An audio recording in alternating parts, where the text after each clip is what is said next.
আপুরা দেখেন আমি ওকে কিভাবে ইয়া করি, এই যে ভিডিওগুলো করি, হ্যাঁ, তো ওকে আমি কিভাবে কোনটা পর খেতে বলি, এই যে যেমন এখন বলবো দেখেন, মাম্মি এটা খাও তো, হ্যাঁ এটা খাও,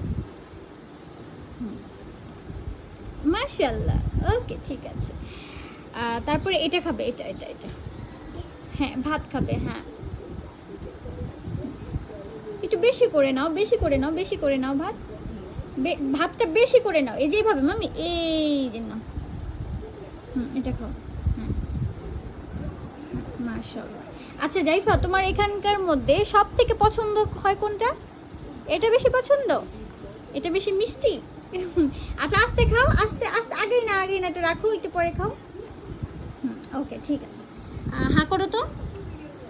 আচ্ছা ওগুলো খাওয়া শেষ হলে একটুখানি মাম খাবে, মাম খেয়ে তারপরে আবার হচ্ছে খাবার খাবে, ঠিক আছে?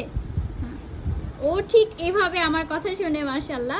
আমি ওকে হচ্ছে এভাবে খাবার খাওয়ানোর সময় বলে বলে দেই, এটা খাও এটা খাও, ইশারা দেই, ও হচ্ছে খায়। তারপরে আমি প্রথম দিকে যখন দু একটা ভিডিও ক্লিপ নেই তখন বলে দেই, এরপরে হচ্ছে ও নিজে নিজে মনে করেন একা একা হাত দিয়ে খাবারটা খায়। তো আমার নর্মালি আর সমস্যা হয় না, আমার বাচ্চাটা মাশাআল্লাহ খাবার খাওয়া শিখেছে। সবাই দোয়া করবেন।